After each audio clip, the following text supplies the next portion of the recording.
नमस्कार, सुबह के 10 बज रहे हैं। आप देख रहे हैं आज सुबह आपके साथ मैं हूं अर्पिता आर्या। यूपी में छापेमारी की सीरीज चल रही है। पहले कानपुर के इत्र कारोबारी पीयूष जैन पर आयकर विभाग के छापे में अकूत कैश मिला और आज एक और इत्र कारोबारी के घर और दफ्तर पर जांच एजेंसियों ने छापे मारी। खास बात यह है कि जिस इत्र कारोबारी पर छापे पड़े हैं वो समाजवादी पार्टी के एमएलसी, नाम है पुष्पराज जैन। ये वही पुष्पराज जैन है जिन्होंने समाजवादी इत्र लॉन्च किया था। पुष्पराज जैन के कन्नौज, एनसीआर और मुंबई के ठिकानों पर ये छापे चले। राहुल श्रीवास्तव हमारे साथ हमारे सहयोगी जुड़ चुके हैं। राहुल, ये किन किन जगहों पर छापेमारी चल रही है? कितने बजे ये छापेमारी शुरू हुई और क्या क्या इस छापेमारी में अभी तक बरामद हुआ है?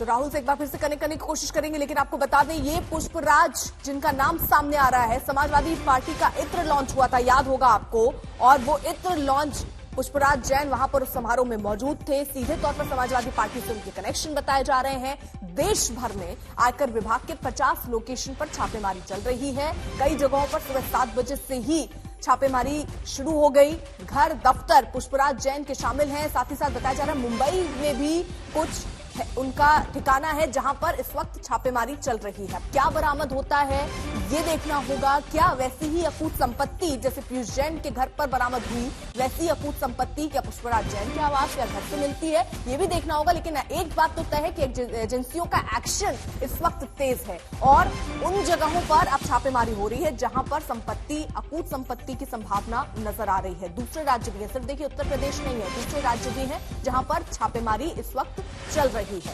कई दिनों से ये अभियान जारी है। ये अभियान और तेज तब कर दिया गया जब पीयूष जैन को पकड़ा गया। उसके घर पर अकूत संपत्ति मिली, गहने, कैश, ये सब बरामद होने के बाद अब जांच एजेंसियां आगे के तार जोड़ने में लगी हुई हैं और इसी के तहत अलग अलग जगहों पर 50 ठिकाने तो अभी जो जानकारी मिल रही है जहां पर छापेमारी चल रही है उसमें पुष्पराज जैन भी शामिल है, जिनके 3 ठिकाने हैं जहां पर इस वक्त छापेमारी चल रही है।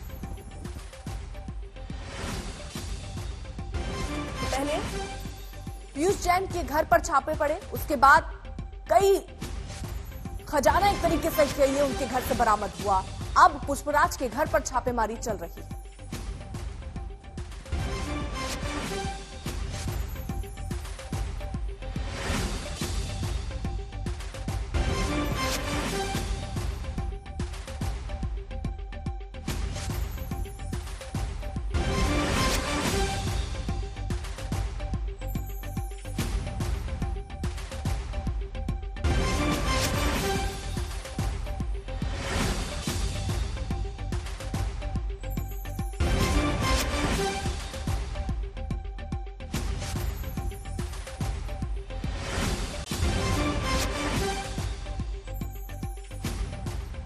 जैन साहब, इतनी मुश्किलात के वक्त में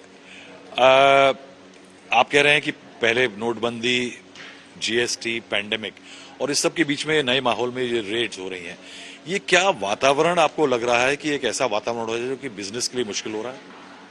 हमारे हिसाब से सरकारों को एक बिजनेस करने का माहौल देना चाहिए। लोगों को मजा आए, बिजनेस करने का माहौल ठीक नहीं है। ये सरकारों की जिम्मेदारी होती कि व्यापारियों के बीच में ऐसा माहौल पैदा करें, लोग उत्साह के साथ व्यापार करें, मेहनत करें। जब वो व्यापारी आगे बढ़ेगा तो निश्चित है प्रदेश आगे बढ़ेगा, प्रदेश आगे बढ़ेगा, देश आगे बढ़ेगा। हमारा देश बहुत महान है। थोड़ा सा ध्यान इस पे दे दें, व्यापारियों को सहूलियतें कुछ मिल जाए, टैक्सेशन में सहूलियत मिल जाए, उनके रॉ मटेरियल में सहूलियत मिल जाए, सरकार का थोड़ा आशीर्वाद इस वर्ग में हो जाए तो हम समझते कि मुश्किल नहीं काम आगे बढ़ना।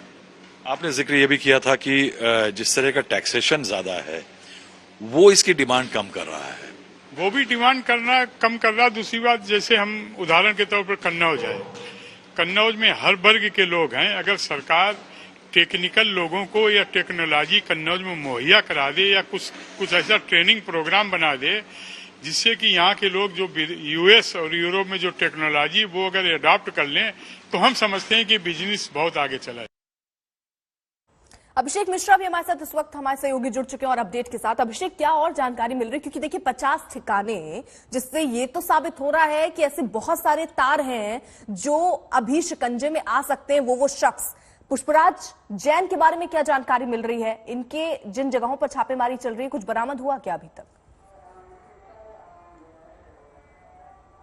देखिए, बिल्कुल ये बड़ी कार्रवाई है और ये छापेमारी जो शुरू हुई है अभी कुछ देर पहले, उससे उम्मीद की जा रही है कि कई चीजें सामने निकल के आएगी। लेकिन जिन लोगों के यहाँ पर ये छापेमारी हो रही है, वो कहीं ना कहीं सियासत का एक बड़ा सवाल बन गया है।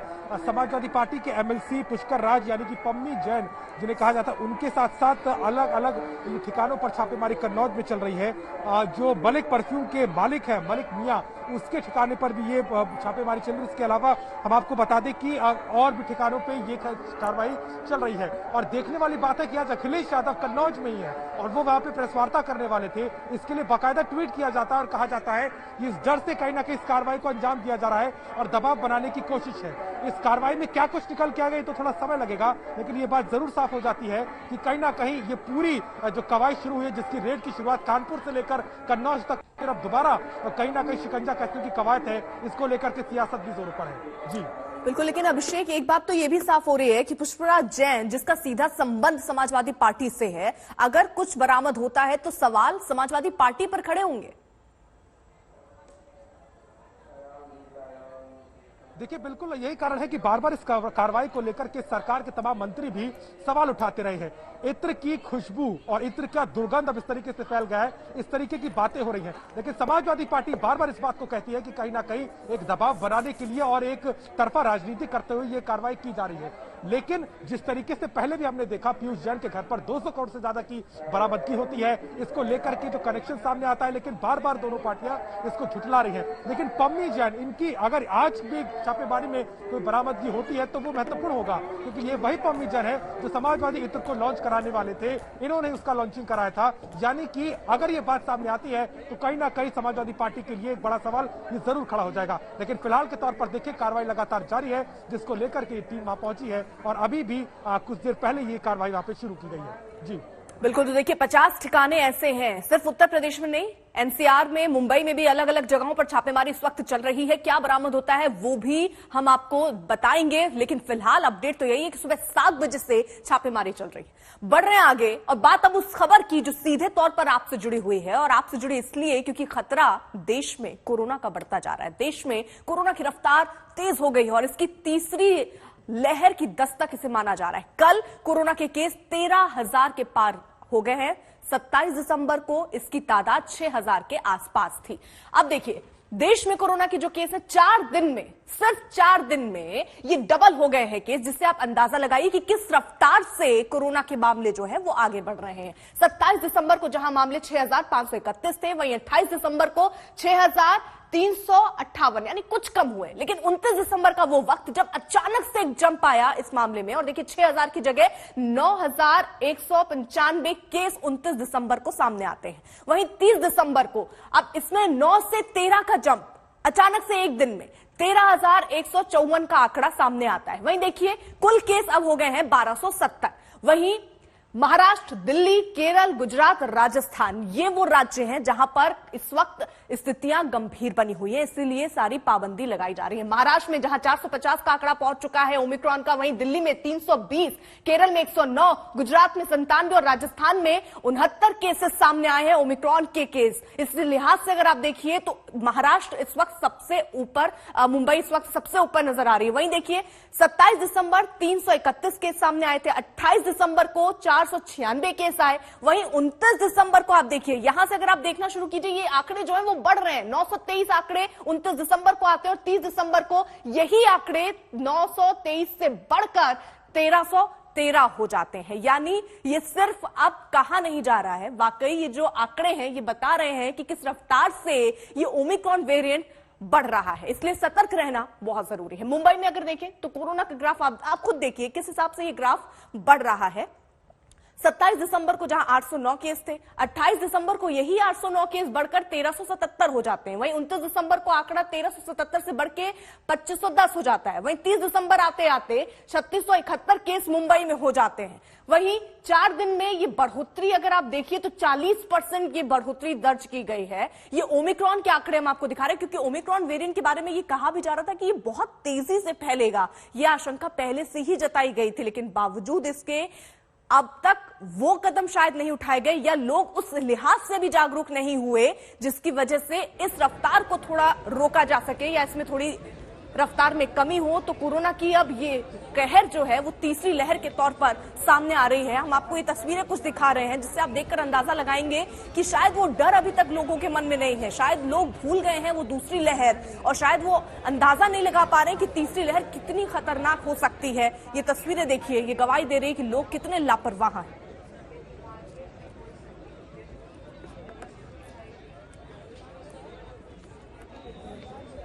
अमित भारद्वाज हमारे साथ, हमारे सहयोगी इस वक्त दिल्ली से जुड़ चुके हैं। अमित, रफ्तार हम आंकड़ों के माध्यम से दिखा रहे थे कि कितनी तेजी से दिल्ली की अगर बात करें तो 3 दिन में 3 गुनी पॉजिटिविटी रेट हुई है। तो ये दिखा रहा है कि किस रफ्तार में ये आंकड़े बढ़ रहे हैं और ये बेहद खतरनाक हो जाएंगे। न्यू ईयर क्योंकि सामने है, लोग मानने को तैयार नहीं है। क्या एहतियाती कदम दिल्ली सरकार की तरफ से इस वक्त और बढ़ाए गए हैं? जी, निश्चित रूप से जिस खतरे की आप बात कर रही हैं वो है और लगातार राष्ट्रीय राजधानी में बढ़ता जा रहा है। और कल जो यूनियन हेल्थ मिनिस्ट्री का जो चिट्ठी कई राज्यों को गया है उसमें कहीं ना कहीं ये कहा गया है स्पष्ट रूप से कि हाइटेंड सर्वेलेंस की जरूरत है। और ये जो चिट्ठी 6 राज्यों को गया है इसमें महाराष्ट्र और दिल्ली शामिल हैं।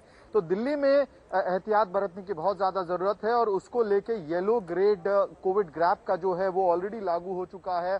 नए साल में फेस्टिविटी का माहौल होता है राष्ट्रीय राजधानी दिल्ली में खास करके, लेकिन इस बार 10 बजे रात से लेकर सुबह 5 बजे तक किसी भी तरह के मूवमेंट पॉसिबल नहीं होंगे, यानी कि कोई भी नाइट पार्टीज नहीं हो पाएगी। तमाम भी वो सिर्फ रात के 10 बजे तक ही ऑपरेट कर सकते हैं, यानी कि लेट नाइट पार्टीज का कोई सवाल ही नहीं उठता है।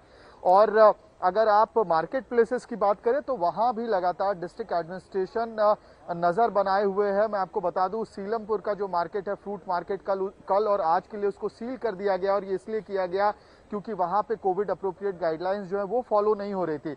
यानी कि चाहे वो मार्केट प्लेसेस हो या पब्लिक मूवमेंट का नॉर्मल स्पेस हो, दोनों जगह पे कर्टेलमेंट्स दिखाई दे रहे हैं। एक जगह जहां कोविड गाइडलाइंस को फॉलो कराने की कोशिश की जा रही है, वहीं दूसरी तरफ नाइट कर्फ्यू जैसे मेजर्स को लगा के मूवमेंट रेस्ट्रिक्ट करने की भी कोशिश की जा रही है। थिएटर्स बंद हैं, रेस्टोरेंट्स 50% कैपेसिटी पे चलेंगे, तो तमाम मेजर्स तो लिए जा रहे हैं। यानी देखिए, सरकार तो अपने लिहाज से कदम उठा रही है, लेकिन जब तक जन भागीदारी यानी आप लोग जागरूक नहीं होंगे, आंकड़े थमेंगे नहीं, रफ्तार ऐसे ही बढ़ेगी। इसलिए जरूरत है जागरूक रहिए। देश भर में कोरोना के जो मामले हैं वो बहुत तेजी से बढ़ रहे हैं, जैसा हमने आपको बताया। राजस्थान में भी संक्रमण बहुत तेजी से फैल रहा है, लेकिन लोग जो है वो मास्क लगाने को तैयार नहीं। ज्यादा जानकारी दे रहे हैं हमारे संवाददाता देव अंकुर। नया साल 2022 के आगाज से पहले जयपुर में खुशनुमा माहौल है। ये है जयपुर का एल्बर्ट हॉल और यहाँ पर आप देख सकते हैं किस तरह से लोगों की भीड़ उमड़ी हुई है। लोग सेल्फियां खिंचवाना चाह रहे हैं और गुटों में यहाँ पर एक साथ आए हुए हैं। अगर कोरोना वायरस की बात की जाए तो राजस्थान में कोरोना वायरस के मामले 500 को क्रॉस कर चुके हैं। एक बार फिर से तीसरी लहर या अगली लहर आने की आशंका जताई जा रही है। ओमिक्रॉन जो वेरिएंट है कोरोना वायरस का, उसके कुल मामले राजस्थान में 60 को पार कर चुके हैं। पर आप देख सकते हैं ज्यादातर लोग यहाँ पर बिना मास्क के घूम रहे हैं। सर, आप कहाँ से आए हैं? बिहार। आप बिना मास्क के क्यों आए हुए हैं? 1 मिनट, मास्क के साथ आए हुए हैं। आपने पहना नहीं हुआ? फोटो खिंचाने के लिए। यहाँ पर ज्यादातर लोग जो हैं वो आप देख सकते हैं बिना मास्क के आए हुए हैं और घूम रहे हैं, सेल्फियां खिंचवा रहे हैं। कोई ना कोई कारण है लोगों के पास। मैम, आपने मास्क नहीं लगाया हुआ? सर, ये रहा मेरा मास्क, ये रहा। आपको लगा के रखना चाहिए। आपको पता है एक सेकंड, फोटोज के लिए सर रुको। सर, आपने भी मास्क नहीं लगाया हुआ। ये आपको लगता है सही है कि आप कह रहे हैं गाड़ी में रह गया मास्क? सर, अभी लेके आ रहे हैं, 2 मिनट। कोरोना वायरस के 500 से ज्यादा मामले हो गए राजस्थान। कहाँ से आए हैं सर आप? दिल्ली से हैं। दिल्ली से आए हैं। मास्क लगा के रखना चाहिए sir. Okay sir, next time carry करेंगे सर। मास्क क्यों नहीं लगाया हुआ आप? हरियाणा से यहाँ पे आए? मास्क लगा रखा था, यहाँ किसी ने भी नहीं लगाया हुआ। मास्क नहीं लगा रखा। क्यों मास्क क्यों नहीं लगाया हुआ आप? जी हमें डर ही नहीं लगता कोरोना से, हमें अपनी इम्यूनिटी पे भरोसा है। सरकार ने 2 डोज दे दी, लगा दी, सभी के वैक्सीन हो चुकी। आपको पता है ना यहाँ पर ये मास्क लगा के बिना घूमना यहाँ पर ये गलत है और यहाँ पे फाइन हो सकता है आप लोगों को। हाँ नहीं, जेब में हमारे मास्क है, वैसे जेब में लेके घूमने के लिए आए हो क्या? नहीं ये बात नहीं है, बाकी अभी डर नहीं है, सभी वैक्सीन हो चुकी है। यहाँ पर जो ज्यादातर लोग हैं वो लापरवाह हैं। इस समय वो सोच रहे हैं कि कोरोना फैलेगा नहीं, पर आप देख सकते हैं किस प्रकार की लापरवाही है। कहने के बावजूद भी लोग मास्क नहीं पहन रहे हैं और ऐसा माहौल जो है ये कोरोना के लिए प्रकोप को और बढ़ा सकता है, कहर को और बढ़ा सकता है। और आने वाले समय में जो जिस तरीके का मंजर राजस्थान में और देश में लोगों ने अप्रैल मई के महीने में देखा, अगर वैसा उसकी पुनरावृत्ति ना हो तो ये जरूरी है कि सभी लोग अपनी जिम्मेदारी को समझें और उसको निभाएं। कैमरा पर्सन निखिल शर्मा के साथ देवंकुर वधावन, जयपुर, आज तक। सिर्फ साल ही बदल रहा है, शराबबंदी लागू होकर भी बिहार में शराब की बिक्री तस्करी का मुद्दा जस का तस है। इसके बाद अब मुख्यमंत्री नीतीश कुमार समाज सुधार कार्यक्रम में जुटे हैं, जहां चर्चा समाज सुधार से ज्यादा नीतीश के गुस्सा होने की होती है। बिहार के मुख्यमंत्री नीतीश कुमार समाज सुधार की हवा लेकर अपने राज्य में घूम रहे हैं। 22 दिसंबर से शुरू किए गए इस अभियान में 12 जिलों में जाना है। शराबबंदी, दहेज प्रथा, बाल विवाह के खिलाफ लोगों को जागरूक करना, समाज में सुधार लाना मकसद है। ऐसे ही एक समाज सुधार अभियान वाले कार्यक्रम में जब मुजफ्फरपुर नीतीश कुमार पहुंचे तो मंच से उनके गुस्सा होने का बयान चर्चा में आया। ये मीडिया वाले किधर जा रहे हैं? आप लोगों को समाज सुधार अभियान से नफरत है? अगर नफरत है तो यहां से चले जाइए बाहर। आप ये कौन सा काम कर रहे हैं? कौन क्या बोलता है बोलने दीजिए। हम तो आपको बता दिए कि समाज को नहीं जानते हैं। यह आदमी का जो स्वभाव है 100% ठीक हो सकता है, कभी 100% ठीक नहीं हो सकता। तो इसके लिए अभियान चलाना है तो हम लोग तो इसी के लिए अभियान चला रहे हैं। तो कहां बीच में और लोग बात सुन रहे हैं और मेरे पीछे में जाकर के हो कर रहे हैं। तो आखिरकार ये पूरी की पूरी बात इन लोगों से करने आए हैं कम्युनिकेट। अगर किसी को समाज सुधार से मतलब नहीं है तो यहां पर आने की क्या जरूरत है? नीतीश कुमार इस साल कानून व्यवस्था के मुद्दे पर पत्रकारों पर, गरीबी, स्वास्थ्य के पैमाने पर बिहार की दशा को लेकर नीति आयोग पर और अब समाज सुधार अभियान में फिर पत्रकारों पर गुस्सा कर चुके हैं। सवाल है, नीतीश गुस्सा क्यों होते हैं? क्या इसलिए कि जो सुधार वो समाज में लाना चाहते हैं सिस्टम उन्हीं का साथ नहीं देता, सरकार के साथी ही उनका साथ नहीं देते? पिछले हफ्ते जिस मोतिहारी में समाज सुधार कार्यक्रम की शुरुआत नीतीश ने की, शराबबंदी पर उसी सुधार का सच संवाददाता रोहित सिंह ने पता किया। अभी भी क्या गांव में लोग मतलब छुप के या शराब पीते? हाँ बहुत पीते हैं। हम लोग का गांव में तो ज्यादा घर घर बिकता भी है। थाना जाता है तुर्कौलिया का घूस भी खा लेता है, चौकीदार भी खा लेता है, दारू बिकते रहता है। बिहार में शराबबंदी लागू होने के बावजूद शराब हासिल करना सरल काम है। सीधी वजह पुलिस और शराब के अवैध धंधे में लगे लोगों का गठजोड़ है, जिनके आगे सरकार का समाज सुधार कमजोर पड़ जाता है। आप लोग शिकायत नहीं करते? तो शिकायत क्या चीज के करेगा? हम लोग का अकेला बेटा मालिक है, मारेगा तो हम लोग कहाँ से खाएगा? गाली वाली देगा, वो जो पीता है बिकता है, उस सबका समाज बड़का है, उस सबका 10 गो लाठी लिएगा तो बेटा मालिक के मार देगा। तो बाहर से नीतीश कुमार क्या करिए? नीतीश कुमार कुछ करिए? जब थाना के खाली रोक लगाव, थाना वाला के खाली रोक लगाई तब देखी दारू बंद हुई ना तो बंद ना हो। तो समाज सुधारने के साथ क्या जरूरी नहीं कि सरकार उस सिस्टम को सुधारे पहले जिसके सहारे समाज सुधारने का अभियान शुरू हुआ? क्योंकि बिहार में जहरीली शराब से मौतों का आंकड़ा समाज सुधार से पहले सिस्टम सुधारने की वकालत करता है। बिहार के पश्चिमी चंपारण में जुलाई के महीने में 16, नवंबर में 19 मौत जहरीली शराब से हुई। मुजफ्फरपुर में फरवरी में 5, नवंबर में 11 लोग जहरीली शराब की वजह से मर गए। समस्तीपुर में नवंबर में 6, दिसंबर में 2 लोगों की जान गई। गोपालगंज में नवंबर महीने में ही 13 लोगों ने जहरीली शराब पीकर दम तोड़ दिया। बिहार में शराबबंदी का सच क्या? तस्वीर पिछले हफ्ते गोपालगंज में सामने आई, जहां पिछले हफ्ते शराब से लदी इस गाड़ी ने साइकिल सवार को टक्कर मारी। स्थानीय लोगों ने हंगामा कर गाड़ी को रोका, गाड़ी का दरवाजा खोला, लोगों ने शराब लूटना शुरू कर दिया। समाज सुधार कर आप शराब लूटने से रोकना चाहेंगे या शराबबंदी वाले बिहार में गाड़ी में शराब कैसे जा रही उस सिस्टम को सुधारेंगे? सवाल तो ये भी, जब शहरों के बीच गाड़ियों से शराब लाने ले जाने की छूट देने वाले बड़े लोग हैं, तो क्या जीविका दीदी के सहारे शराबबंदी का समाज सुधार लाया जा सकता है?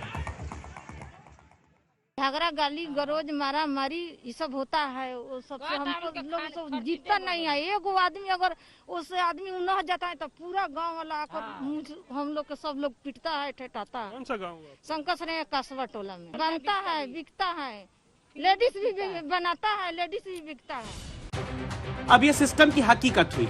इसी सिस्टम के सहारे आधी अधूरी शराबबंदी का नतीजा है कि शराबबंदी लागू होने से अब तक बिहार में इससे जुड़े 3,48,000 केस दर्ज हुए, 4 लाख लोग गिरफ्तार हुए, मगर 5 साल बाद भी बिहार में शराब की बिक्री और तस्करी जारी है। इसी कारण भारत के मुख्य न्यायाधीश NV रमना ने बिहार शराब निषेध कानून का हवाला देते हुए मसौदा तैयार करने में दूरदर्शिता की कमी का जिक्र तक कर दिया। नीतीश ने इस पर भी नाराजगी जताई। बाहर से कोई आना चाहता है तो आने दीजिए, तो हमने तो कह दिया बाहर का तो कोई अलाउड नहीं है, फालतू बात है। जिसको पीना है यहां तो नहीं आ सकता। नीतीश के गुस्सा होने की एक वजह यह भी हो सकती है कि उनकी सरकार को समर्थन करने वाली बीजेपी और मांझी की पार्टी भी शराबबंदी को लेकर सवाल उठाते हैं, नीतीश की पुलिस को कटघरे में खड़ा करते हैं। ऐसे में शराबबंदी के खिलाफ समाज सुधार तभी संभव है जब सिस्टम पहले सुधारा जाए। मोतिहारी से रोहित सिंह के साथ मणिभूषण, मुजफ्फरपुर, आज तक।